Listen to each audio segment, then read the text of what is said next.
What's happening, y'all? This is Mike D with Black Fathers Now, where we're bringing the village to the brothers.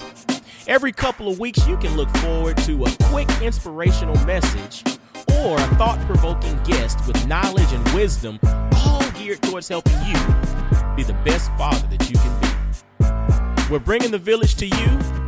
Now it's your turn to do something with what you learned. All right, y'all. Let's go.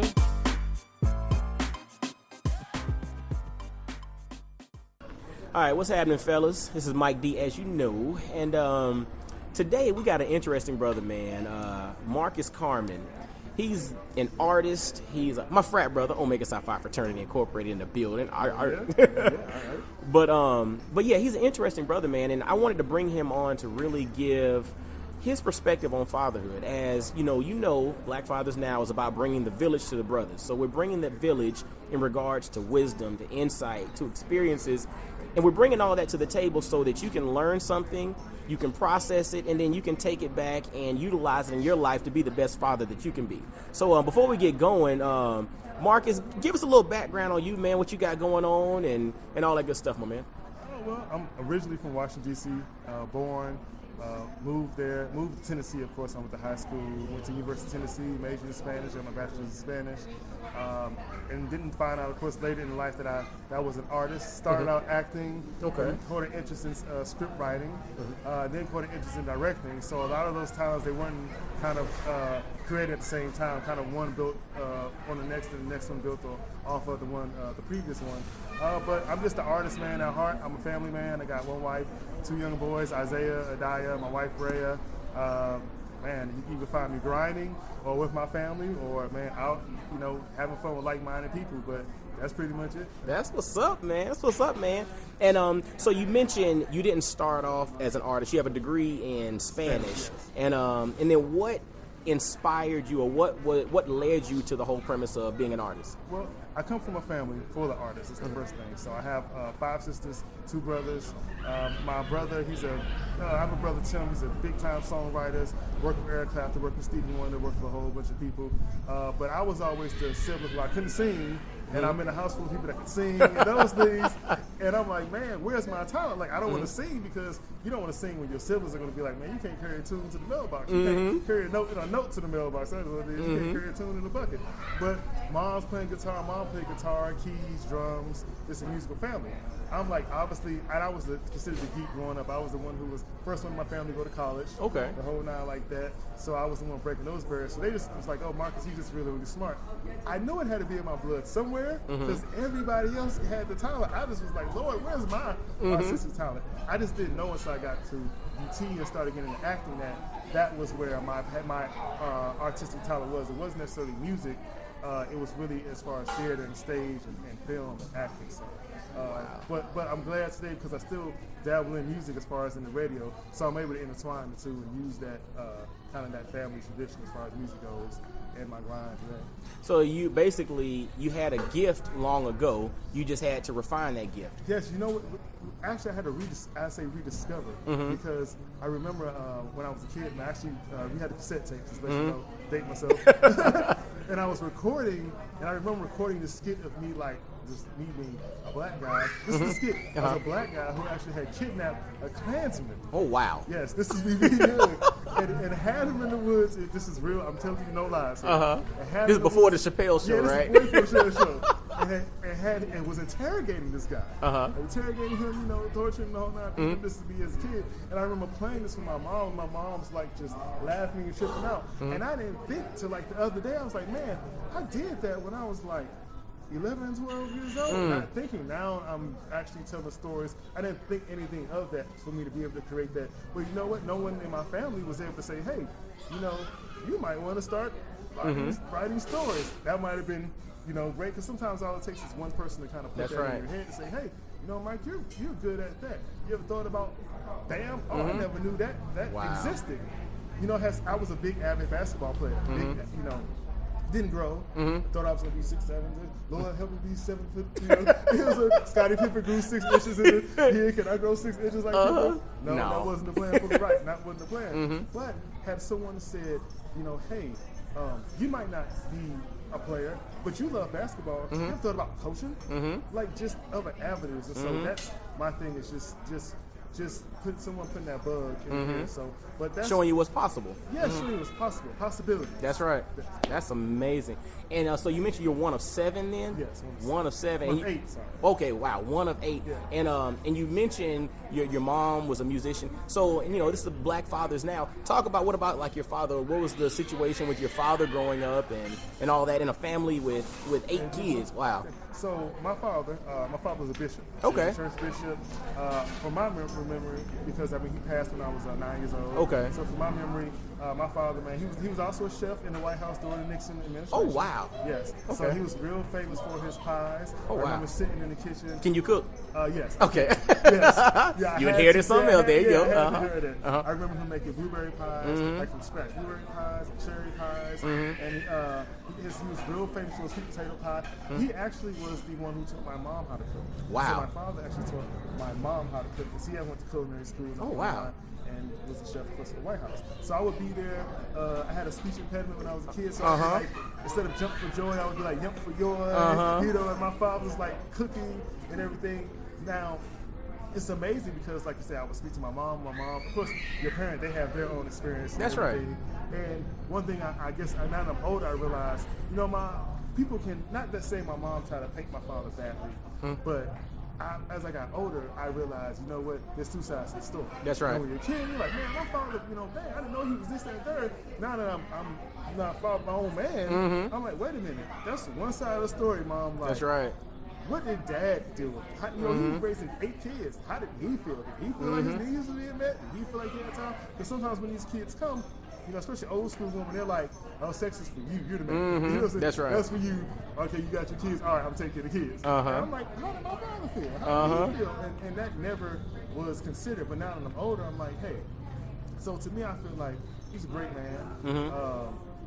Really, like I said, did his best for us, man. Came from that old school generation. He's from New Bern, North Carolina. Okay, boy. that's right. Born and raised. He's 6'7", humongous hands. Probably a big you guy. ain't step out of line too much. Step out of line. No, really big guy.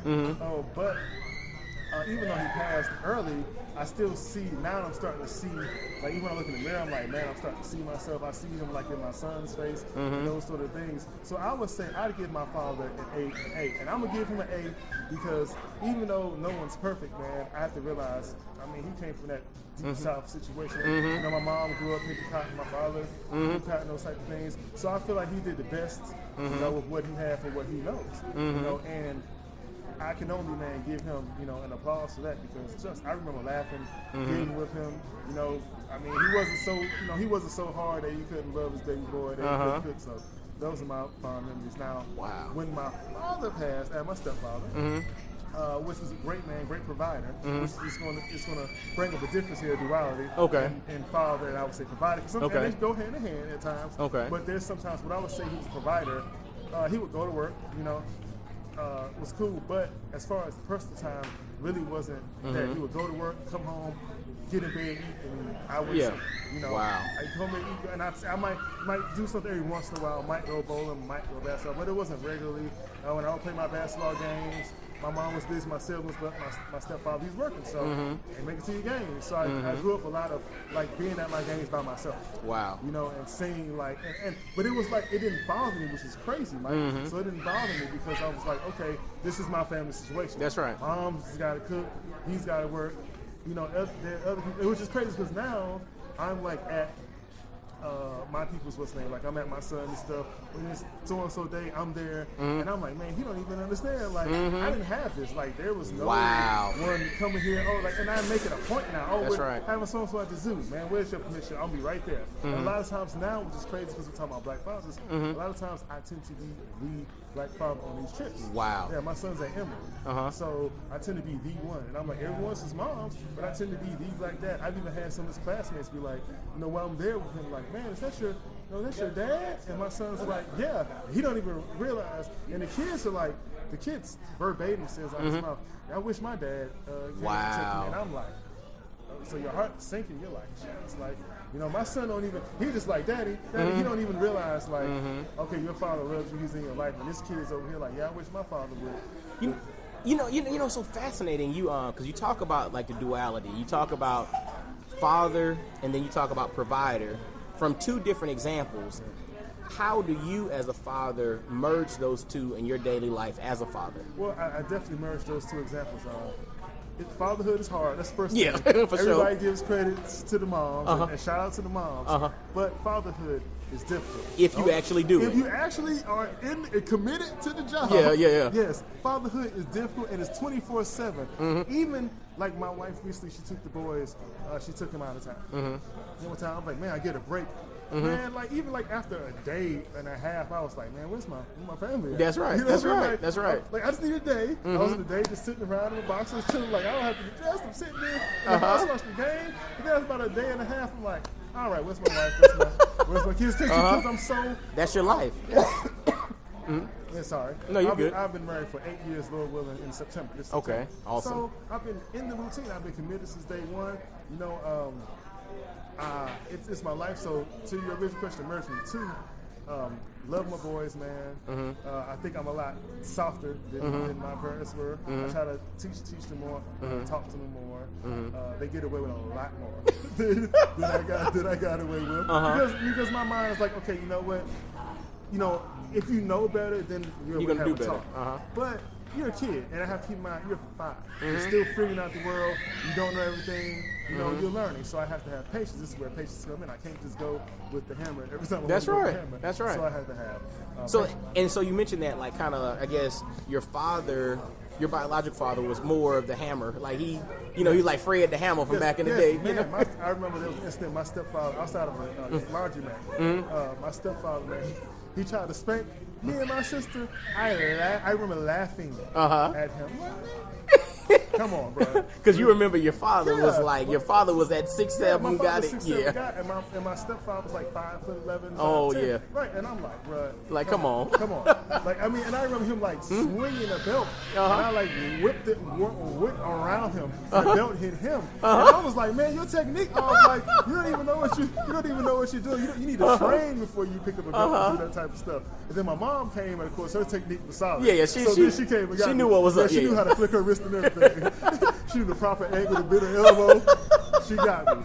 Mom. Mom was coming with it. So it was cool, and I understand, like, you know, he but in that sense, I also have to say, you know, my mom, she would say things like, whenever they would get into it, let's say he would try to discipline us. I remember my mom saying things like, well, no, she wouldn't say it to him. Sometimes to us, she would be like, well, you know, that's not your father. He don't have to do et cetera. Basically, not making excuses, but kind of giving it a pass, so to speak. Like, and you don't have to. You should be happy that. You should be happy that. And I'm thinking, he married you though. Yeah. So he knew what 8 kids. He knew what he was coming into. He just married you, but that was the mom was like, you need to be happy. He don't have to do this, you don't have to do that. So it was just, you know, it was weird. You know, my mom passed in 2002, and since my mom passed, it took about 8 years after that before I spoke to my stepfather again. Wow. When my mom had passed, I remember him bringing me my furniture, and I went to hug him, and he moved back and he shook my hand and said he wouldn't hug me. Wow. And I was like, whoa, you're the only father I've known since I was 11. So my whole mentality was like, whoa. What was the cause of that? I have no idea. You know, I mean, I can imagine he lost my mom. You know, I can imagine he's upset. He was, you know, I mean, I would imagine how I would feel if I lost my wife. And so, but my heart, you know, I'm an empath person. I care. So my heart went out for him. Like, I wasn't checking on him. Like, man, I know you have to be hurt because you lost my mom and this woman, this and third. But he was just, I don't know if he just was distancing himself from family. But I remember being at UT. I had a car, of course. Was paying for it through him. Hung out with the bros one night. Came from Buffalo Wild Wings. Went back to the location of my car. Car missing. Oh, wow. I'm going around like, man, what's going on? My car's stolen. Going to the police departments. And they called me back an hour later. The insurance company, when I filed a claim. Mr. Carmon, we found your car. Yeah, your stepfather has it. Oh, wow. I don't know how he was an X-Man or something. I don't know how he knew where I was. But he came and got it. He came and got the car. He just basically cut ties. You know, and later on when I went to my niece's graduation, I introduced him to my wife and everything, and he apologized. Apologized, kissed me on the cheek. You know, it was like, okay, cool. And I didn't feel any ways. You know, I was like, you know what? Because I was able to see his humanity, man. And a lot of times I realized it's different for us now. Yeah. Now, as men, especially black men, we have to speak out more. That's just right. talk about.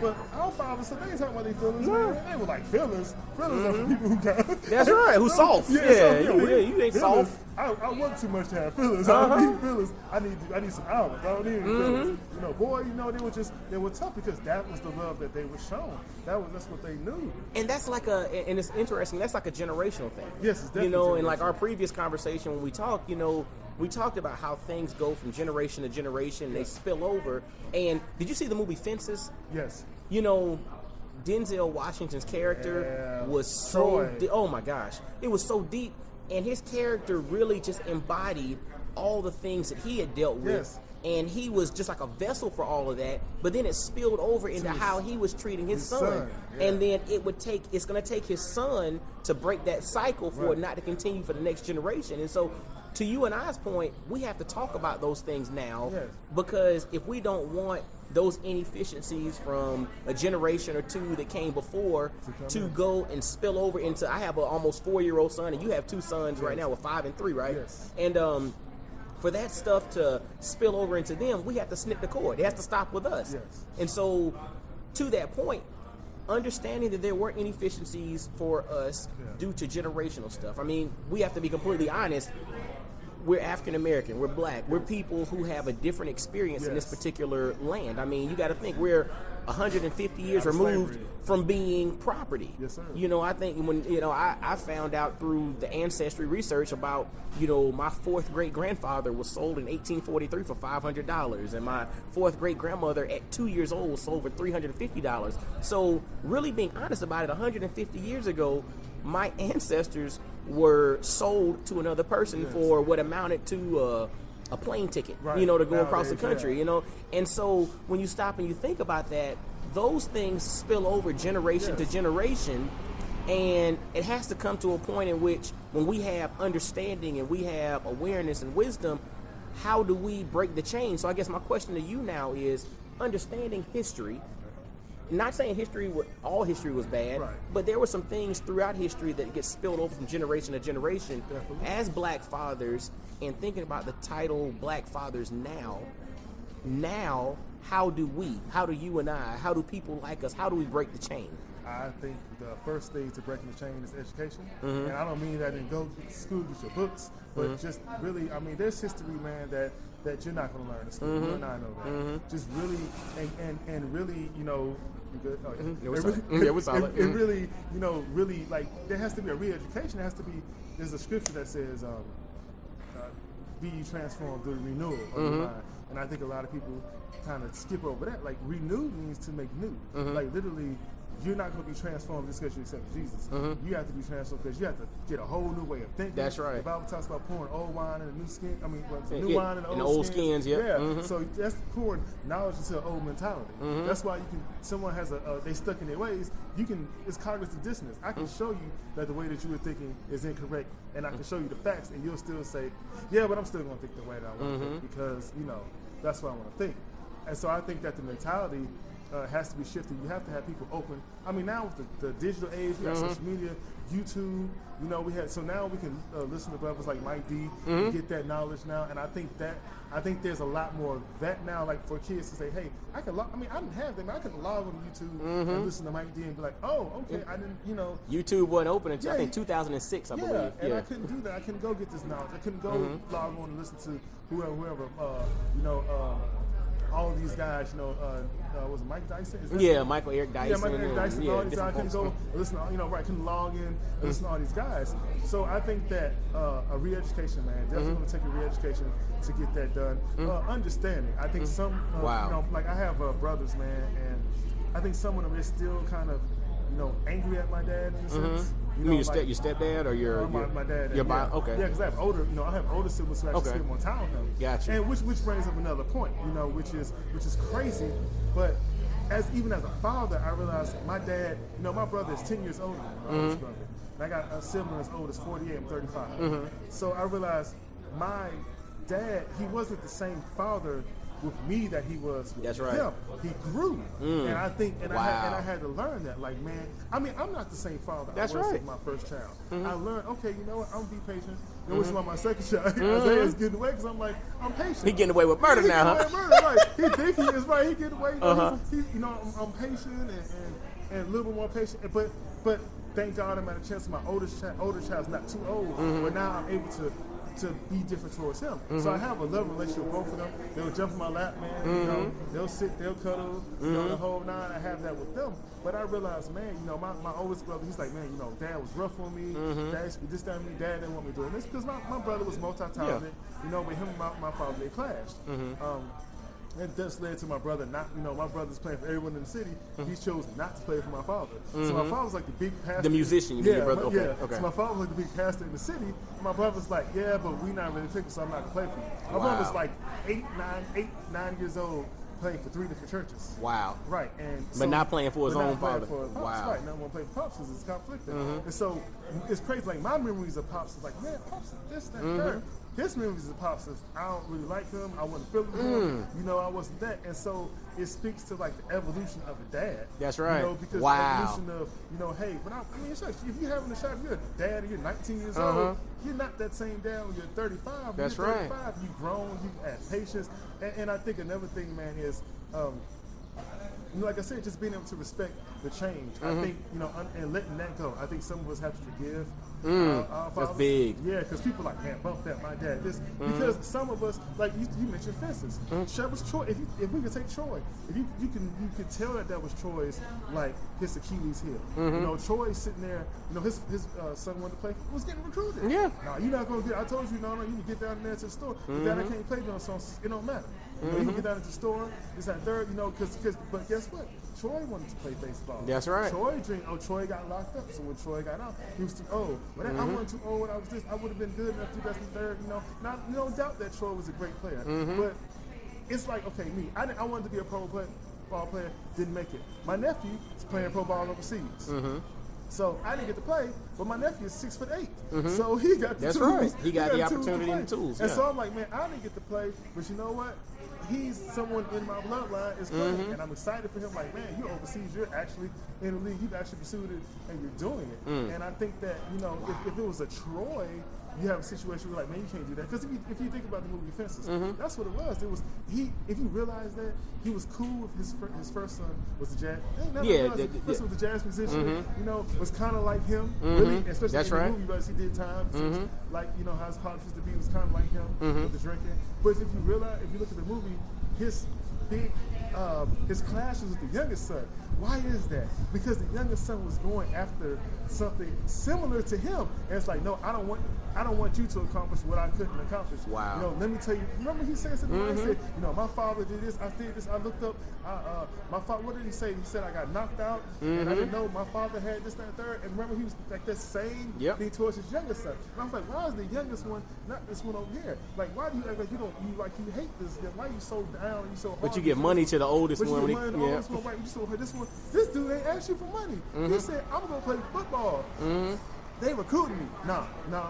And a part of that, I realize is caring. I hate to say that, but a part of that is love to say, I don't want your dreams to get dashed. And I don't want you to get hurt. So I'm protecting you. So I'm protecting you. In my own way, I'm protecting you. In my own way.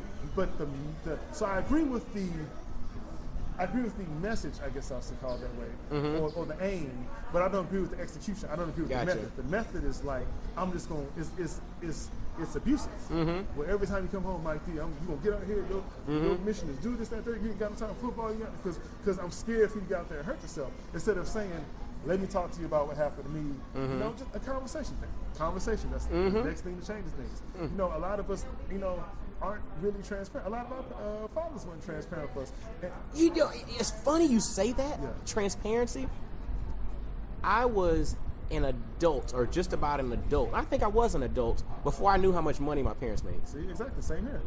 Wow. So you realize, like, whoa, you know, I mean, because everything was so sick. That's grown folks' business. That's right. Business, right. That's so right. you like grown folks' business. I'm going over here and play my Ninja Turtles because that's what kids do. That's right. Like, They play with them still to this day. Play with them still to this day, right? Not gonna mess with y'all. But then you start being like, man, I have such an appreciation for what, you know, my father went through, even my stepfather went through. Man, that's hard. These are black men. You know what I mean? Dealing with the ignorance of America, dealing with people from different eras. Right? Era that was like harsher. Now you got internet warriors, but I mean, I can get on the. That's why I realized I was like, that can't really upset me. I can get on the internet and call everybody. You know, you can say whatever you want anonymously. Right. That's not courage. Don't take courage. But when people, you know, my father-in-law, he's 87 years old, 88 years old. He'll tell you about walking down Alabama streets and having to get off the sidewalk and one of his friends got lynched by the Klan. Oh, wow. Yeah, because he was saying he was on Muscle Shoals. So, you know, Dr. Martin Luther King came to Birmingham.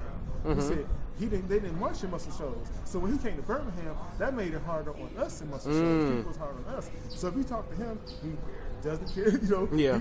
He's a minister. Yeah. But his experience, he was like, he calls him blue eyes. I don't really care for white men. I don't really care for black people. Doesn't care for it because of his experiences. And I'm like, man, I want to be like, but you know, people. And then I was like, but I didn't get spit on. That's right. He got spit on. He got spit on and had to get called. You know, he's telling you know when you get called boy and you older than the person, and you got to say yes sir, and you got to look keep down, your head down, keep your head down, and don't step on their shadow. And wow. now when you talk to him, he owns his own home and everything. And he has this pride. You know, still owns a shotgun. Like he told me, he was like, I don't understand how, you know, especially in them days, the Klan, they was strapped. You know, what I mean? That's right. That's right. Never knew what was gonna pop off. But he, you know, has a lot of pride. He's like, you know, this is my. He always says, this is my home. You know, just like those white people that live across the street from me, this is my home right here. They can't take this from me, this, that, and third. And I was like, why is he saying this so much? But then I think about and I talked about his experience. I mean, that's he lived his experience. Yeah, he's 88, and every time I have someone who, especially like from other coaches who talk about Marcus is that third, I always introduce them to my father-in-law because I want you to see it's still alive. That's like, right. He's still scarred. He's 88 years old. He's still scarred. And he still don't like you. That's you know, it's like. You talked about the evolution of a father, how we change, grow, and develop over time. But then the big thing, and this is our reference back to the movie Fences, and your father-in-law, and your father, your stepfather, and then I can think about my father and grandfathers and everything.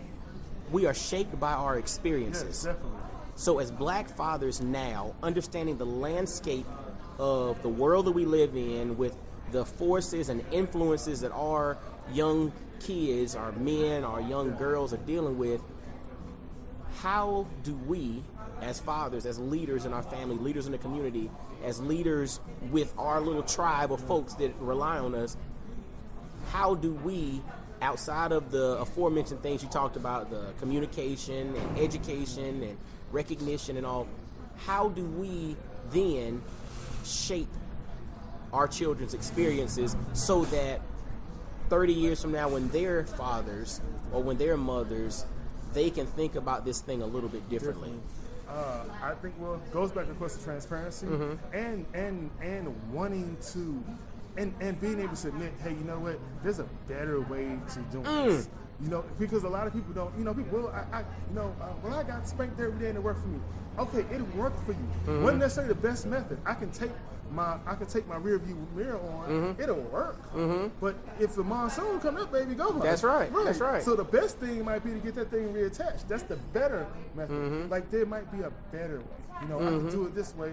Like, hey, you can meet someone this way. There might be a safer way. There might, like just to say, hey, you know what? They raised us. They did the best that they could do with what they had. Like you said, they're coming out of slavery. A lot of that mentality is still the best that they can do with what they had. Yeah, the best that they can do with what they had. If I do what I'm supposed to do, my kids should have a lot more. So the best that they can do should be more or should be better because they have more options. Yes. Like now we should be able to kill the game with social media. Let's be able to say, hey, you know what? Black fathers united, we coming together, we're going to come and do this thing, and we're going to talk. And my thing is, of course, is mentality shifting, man, is there has to be a rebuilding of thought process. You know, how do we do that? To me, thought process. Like how do we? Like you gave some things on how we can break the chain. Yes. You know, you gave some insight on thinking about some of the things we can do now to make it so that when our kids are parents, it can be a better experience and they have a different experience to kind of back, to build from. Yes. But when you actually think about, and this is hard, to changing thought process. Like what? I guess we have to really kind of break it down and think about what influences thought process. But to your point, this is your opinion here. Like, how do you change your actual thought process? Well, one thing you mentioned earlier when we were talking exposure, definitely key. Exposure, new thought process, exposure to new ways of thinking, exposure to new. Hold on, you know what? We can go theory. Okay. But I want you to impart into the brothers some wisdom here. What can they do? When you say exposure, what does that mean? You're talking to a young brother, and you say, "Look, you need to expose your kids." And he says, "What does that mean?" What does that?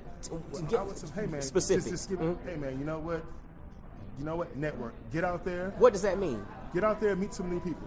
What do you want to do? You know what you want to do? Whatever profession you want to do, whatever you have interest in. I mean, you have a phone. You kids, I didn't have a smartphone when I was kids' age. You guys have a smartphone. Look that up. Go to Google. Look that up. See who's in your town that's doing that. Give them a call. Send them an email. Link up with them. I mean, you got to be a cold-hearted person to turn down a young kid who's got some interest in you. Use that to your advantage. Get out here, especially in a city like Knoxville. In a city like Knoxville. Well, but to your point, yes, nobody would turn down the kid. Yes. But we're talking to black fathers here. Yes. We're talking to the adults. So you say how they change. Yeah. How would you specifically? You say exposure. Okay. If I'm talking to another father, about exposure is key to basically change everything.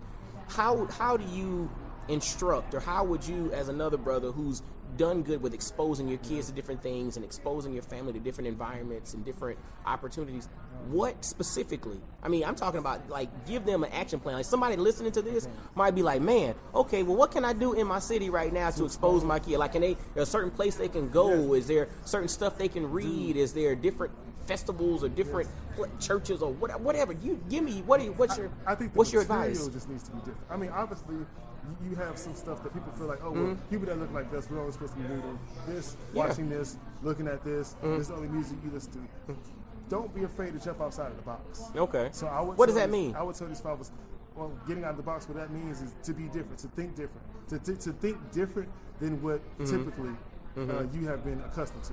So, for instance, exposure. My wife exposed me. We were first dating. My wife took me to the opera. Oh, wow. I've never been to the opera before. Right. So I'm like, opera, I want to go here, this, that, third. But now I'm like, okay, opera. This is interesting. This is interesting. This is something different. And she enjoyed it because guess what? She has an aunt in Detroit doing very well. And her aunt flew her up for her, and to New York. It took her to her first Broadway play. Wow. Right, so she was exposed, like my wife was exposed to totally different arts and everything else. Her mom could be a little bougie, you know what I'm saying? Because they was exposed to those fine things, those arts. And so, but that also trickles down to the way my wife handles my children, those type of things, because she was exposed. Her father, perfect example, I'll talk about her father. Okay.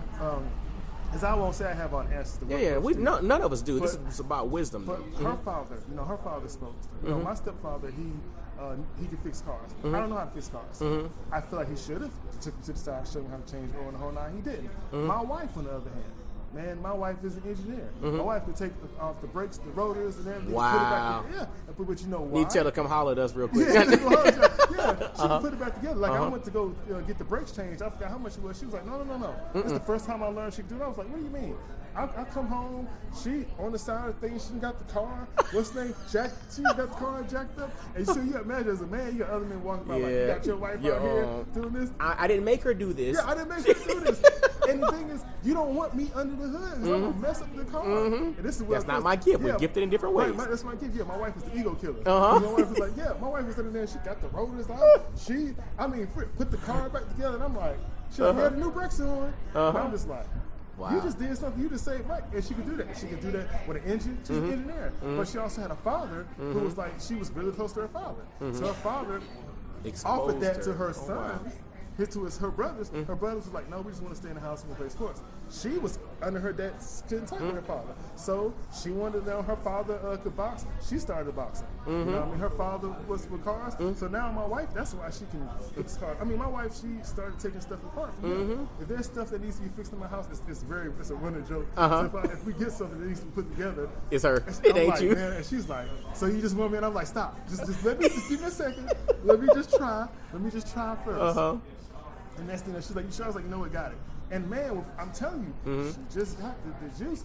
But that exposure, man, that her confidence came from her dad. You know, when it came to when she came home one day, she said, you know, she thought she was ugly and that sort of thing. And her dad was like, you know, no, you're not. You know what I'm saying? Who made you? What's name made you? And, you know what your name means. There's like, oh no, you know, Rhea, it's a Rhea bird, it's an ugly bird, you made me that name. And her father was like, no, do you know who Rhea is? Rhea was the mother of Zeus. Rhea is a goddess. You know, and exposure. So I think that when I say exposure, man, like going to see new things, like dads, go to the opera. Take your kids to new stuff. You know what? They used to go on a hip hop concert. That's cool. Take them to listen to some different type of music. Give them a chance to say they don't like it. You know, eat some different type of foods. I went home to Jackson. My niece, she graduated from high school. And I said, hey, whatever you want to eat, it's on me. I just want some French fries. I said, man, look at whatever you want to eat, look at the menu. There's some other stuff on there. That's right. Don't look at the price. I got it. It's on me. No, I just want like some French fries and. It's like, look, man, look at the menu again. Let's find something else. I want you to expose, you know, open your palate out.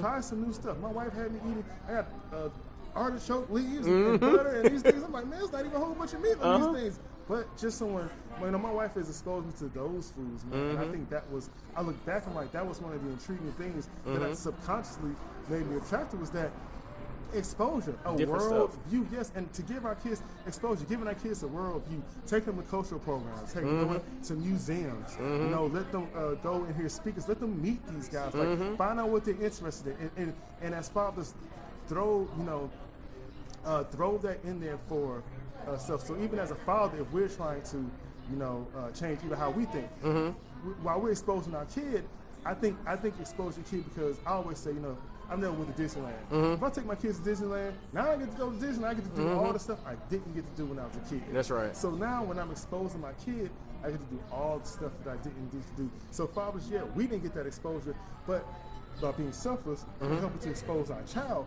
we're in the same time we're exposing ourselves. So now I got the muse.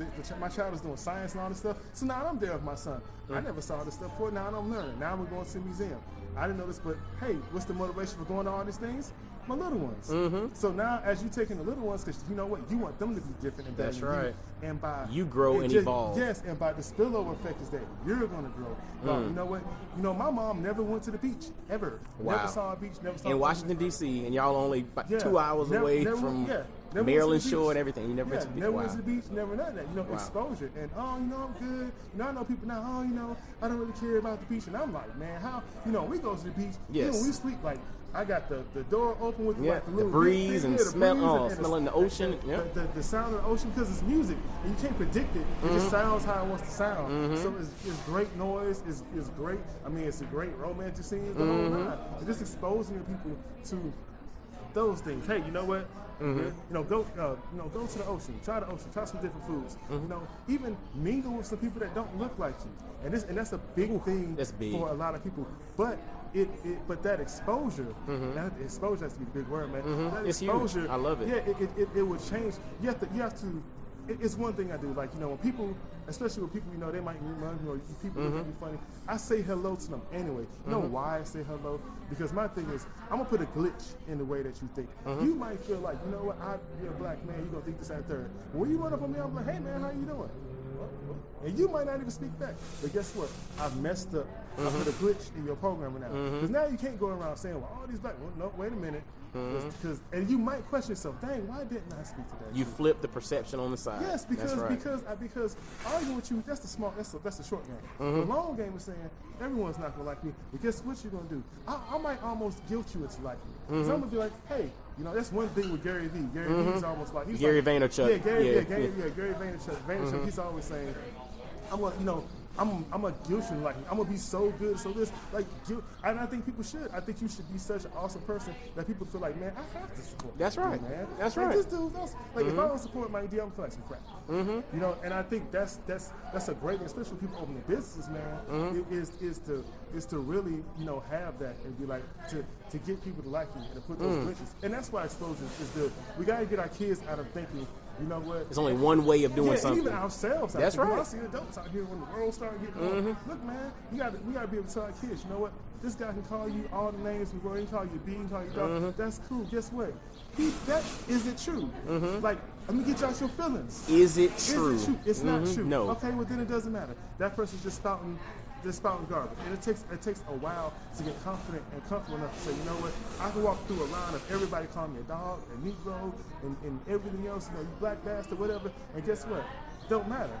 It does, like, I literally had to realize, man, people like Prince and them, they get to a level where that doesn't matter. And that's how we have to get our kids. Our kids people say they're behind the game. But I think that if the fathers were like, man, you know what?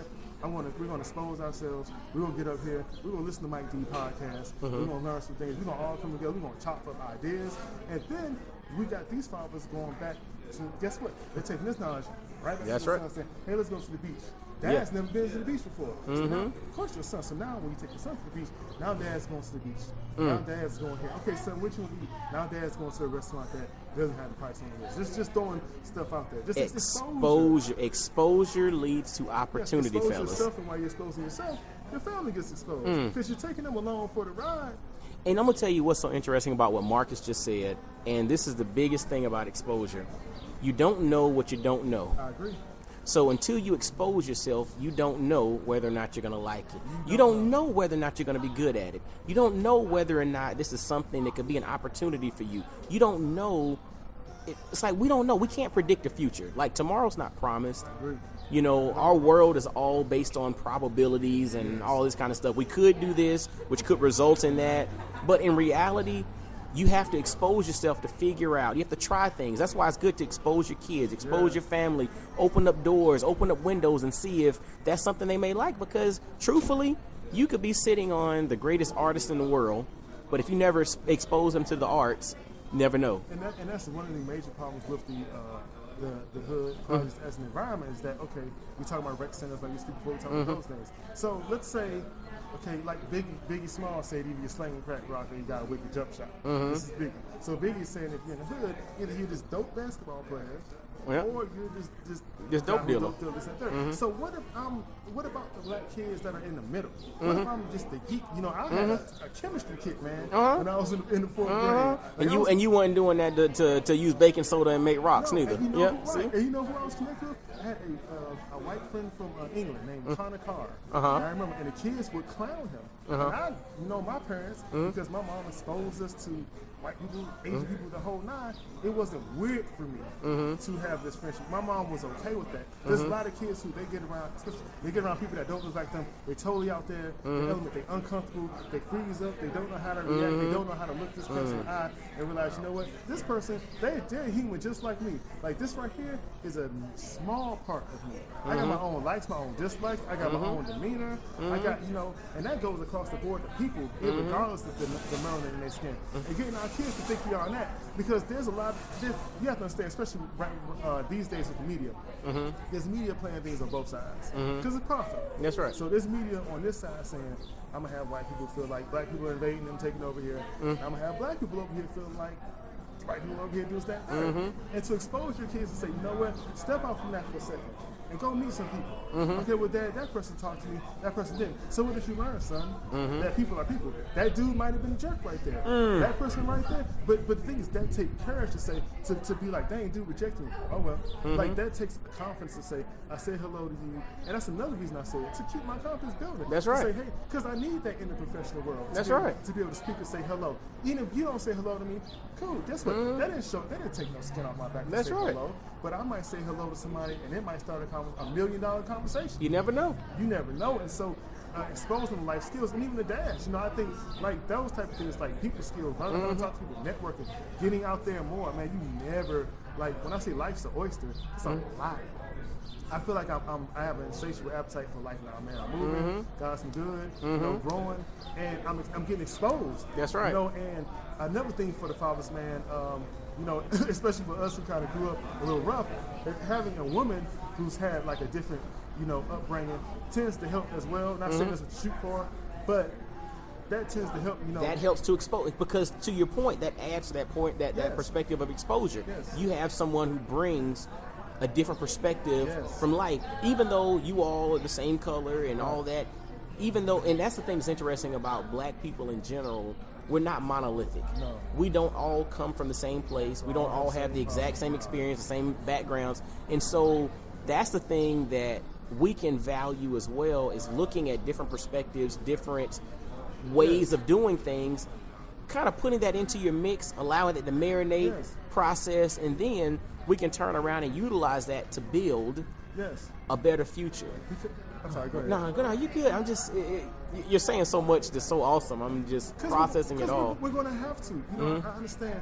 I can, you know, history has, you know, keep history. There was a number done on us. You know, we've been ran through the border from slavery to how that was brutal to redlining, Jim Crow laws, you know, all these things. Now, my mentality is, okay.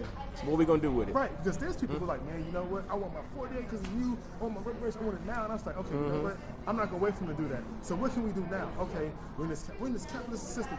All right, you're right. So how do we use this to our advantage? That's right. System? And how do we play the game? How do you thrive, in spite of? Right, because you can thrive in spite of. And still, because there's nothing wrong. We can use the tools, build yourself up. Now, like I always, you know, I talk about frats. Me and you, we go frats. You know, and one thing is, and I know I probably have brothers who will try to come for me for this, but oh well, I speak my mind. I do what I do. I feel like, you know, our black frats could be more. And when I say that, I feel like, you know, like I almost imagine like this society, like this rites of passage thing where, like, black males are coming into this organization where you got brothers like Mike D saying, okay, now, you know, what do you interested in? Okay, now I'm gonna show you the deeper roots. Because now we're gonna connect you. We're gonna show you how to maintain yourself. We're gonna work on your mental game. So when these jokers out here trying to come, no, that's hating. When we out here calling you, somebody's calling out your name and calling you a bitch or this, that, and the third, you're gonna be like, yeah, whatever. Like we need our young men with everything going on to be sharp. And I imagine a program to where they're like literally, you know, sharp. It's almost like a good old boy club for us. Because that's what's needed to tell these younger boys, hey, you know what?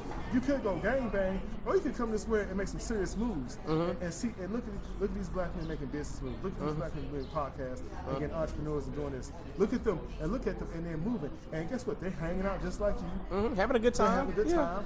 They have a drink. You know? Some people want to come for their cigars, whatever. And guess what? And they get the job done. They're not out here performing, criminalizing. They're not out here arresting. And guess what? They respect it. You know why they respect it? Sorry. No problem. They're not necessarily out here in the street rumbling saying, give me. But these fathers are saying, you know what, man?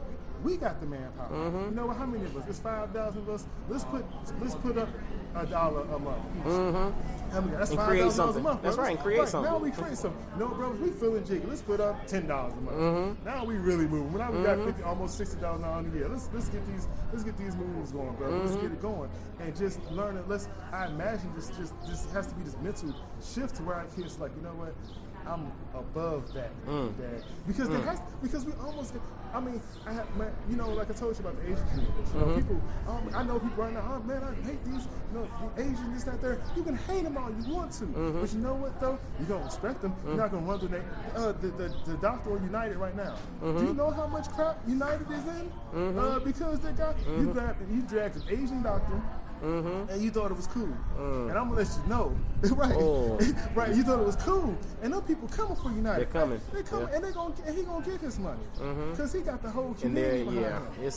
That's what we need. Yeah, like when you have the whole community behind these younger boys, then you got 5,000 fathers who on the lake kicking it, loving life, mingling. Like letting society know, you know what? But creating opportunities for the next. Yes. And I'm gonna tell you, and that is the ultimate goal. Yes. But fellas, it starts one individual father at a time. Yes. And the wisdom that Marcus brought to the table about evolving as a father, exposing your children, exposing yourself to different things, different ideas, to changing your thinking, because at the end of the day, Carter G. Woodson said, when you control a man's thinking, you don't have to worry about his actions. So if your thinking is not changed, your actions aren't going to change. But if you change your thinking, your actions will soon follow. Yes. It's beyond strong. So Marcus, like, you bring a lot of wisdom to the table. You're an artist.